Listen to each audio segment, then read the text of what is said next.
Pemandangan seperti ini mungkin sudah menjadi hal yang wajar di ibu kota. Tidak hanya terlihat belum cukup umur, terkadang mereka juga tidak menggunakan peralatan lengkap. Sudah bukan rahasia lagi, banyak pengendara lalu lintas yang masih bocah. Salah satunya adalah Tommy. Tommy mengaku sudah diperbolehkan orang tua membawa motor sejak SMP. Alasannya karena tidak ada yang mengantar ke sekolah. Tak memiliki surat izin mengemudi, tak membuat Tommy takut berkendara. Namun untuk menghindari razia, Tommy mengaku kerap menggunakan jalan tikus untuk menghindari polisi. SIM nggak ada. Nah itu gimana tuh, kan nggak ada SIM nih, ini ngakalinnya supaya nggak ditangkap polisi itu gimana? Cari jalan pintas. Selain Tommy, ada juga Debbie. Walau kini sudah memiliki SIM, siswi ini mengaku sudah membawa mobil sejak umur 15 tahun. Awalnya memang dilarang, tapi akibat terus meminta, akhirnya orang tua pun mengizinkan. Sebenarnya sih nggak boleh ya, tapi akunya suka yang kayak yaudahlah nggak apa-apa kok, boleh kayak apa sih, kayak beraniin diri aja. Ketua Komnas Perlindungan Anak Aris Merdeka Sirait menilai, selain orang tua, negara juga ikut andil dalam meningkatnya jumlah pengendara di bawah umur. Di sini juga harus ada tanggung jawab negara. Orang adalah bagaimana dia keluarga miskin, 3-4 orang anaknya mau sekolah, sementara di daerah itu tidak ada angkot, kalaupun ada angkot akan mahal dan sebagainya. Negara juga harus berpikir di situ gitu. Jadi jangan serta-merta menyalahkan itu. Disitulah sekarang dilematis penegakan undang-undang lalu lintas di mata polisi. Tentunya bukan siapa yang salah, tapi solusilah yang perlu dicari dan diutamakan. Karena tertib berlalu lintas tak hanya berguna bagi pengendara, tapi juga bagi para pengguna jalan lainnya. Dari Jakarta, Kevin Siahaan, Yudil Ada, Metro TV.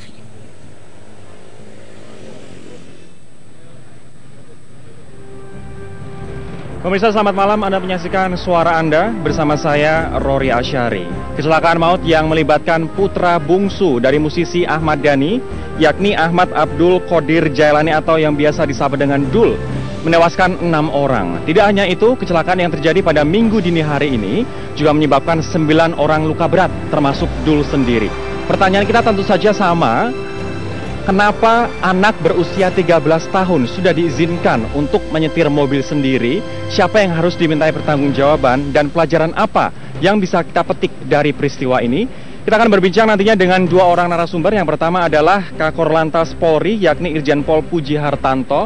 Dan yang kedua nantinya akan bergabung dengan kita adalah Sekjen dari KPAI atau Komnas Perlindungan Anak Indonesia, yakni Muhammad Ihsan. Tapi sekarang saya akan mengajak Anda untuk berbincang terlebih dahulu dengan Kakor Lantas Polri, yakni Irjen Pol Puji Hartanto. Pak Puji, selamat malam Pak. Yang kita tahu, Pak Puji, mobil yang dikendarai Dul ini Mitsubishi Lancer melaju dari Bogor ke arah Jakarta dan kemudian terjadi entah itu oleng, entah itu selip di kilometer 8 di Jagorawi, tol Jagorawi. Setelah itu apa yang terjadi, Pak Puji? Ya, seperti tadi disampaikan. Boleh kita sambil menjelaskan bentuk mobil, Pak? Bahwa dalam kondisi di jalur 2, yang namanya Dul itu bersama rekannya, kemudian dengan tiba-tiba kemudian melewati median jalan, kemudian nabrak guardrail, kemudian di situ menyenggol yang namanya kendaraan yang arah dari Bogor. Di situ pertama adalah menyenggol dari bagian sebelah kanan, itu menyenggol sebuah mobil Avanza bagian kanan belakang. Kemudian Avanza dia terus melaju, Nah, secara tiba-tiba, dengan kecepatan yang mungkin kurang lebih sekitar 80 km per jam, itu ada sebuah mobil Grand Max, dengan penumpang kurang lebih kalau nggak salah 13 orang. Nah, begitu kemudian langsung berhadapan dengan Grand Max itu, terjadilah kecelakaan. Nah, kemudian menyambar sehingga dengan demikian posisi yang tadinya itu dia ada penghalang guardrail itu sempat terus kemudian terbawa dan kemudian menabrak Grand Max itu sendiri. Pak Puji dan juga pemirsa, mungkin Anda bisa menyaksikan secara lebih dekat bahwa mobil Lancer ini hancur bagian mesinnya. Ya. Kemudian roda depan bagian kiri sampai dengan bengkok. Ya. Ini tentunya hantaman yang sangat keras ya Pak ya. Ya. Bahkan Pak Puji dan juga pemirsa, pembatas jalan juga ikut terseret dengan mobil ini. Kalau misalnya melihat kerusakan dari Lancer ini, kira-kira kecepatannya berapa Pak? Ya, pertama saya ingin sampaikan dulu bahwa di TKP, berangkat di TKP itu ada tanda-tanda yang ditinggalkan di TKP akibat daripada mobil Lancer ini belok ke arah kanan. Ya, itu ada satu garis ya yang berkaitan dengan masalah bekas ban. Nah, kita belum tahu apakah itu ban kiri atau ban kanan, tapi yang jelas satu ban seperti kalau orang anak muda itu ngedrift ya. Oh, ngedrift. Nah, itu jadi mobil ini sempat ngedrift begitu ya? Bukan sempat ngedrift. Ada seolah-olah bekas ban yang satu sisi.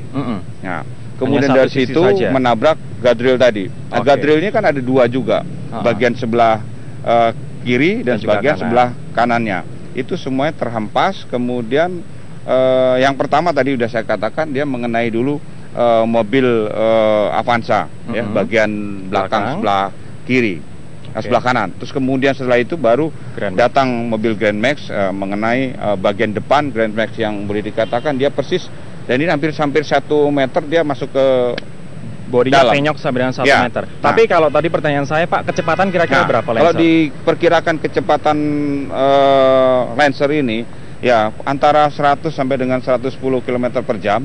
Tapi ini masih dalam proses penyelidikan ya. Tapi kalau kita lihat dari bagaimana ringannya sebuah kendaraan sedan, kemudian menabrak guardrail ini, ya berarti kan itu ada kekuatan yang memang dia tidak pelan. Nah, sehingga menembus itu.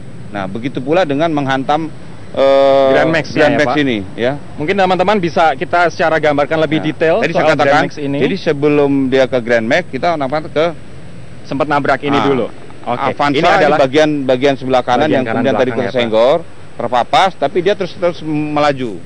Tanpa adanya satu kerusakan yang lebih ini lagi. Dia terus melaju, kemudian berhenti di kira-kira 100 meter kemudian.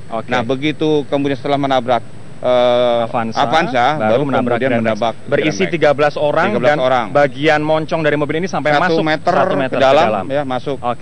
Pak, kita nanti akan membahas pelajaran apa yang bisa kita petik dari peristiwa ini dan bagaimanakah atau siapakah yang sebenarnya harus bertanggung jawab dengan adanya peristiwa ini. Apakah dia yang memberikan izin kepada anak yang seharusnya belum memiliki SIM atau anak itu sendiri. Kita akan nanti juga akan membahas dengan Sekjen KPAI Muhammad Ihsan sesaat lagi.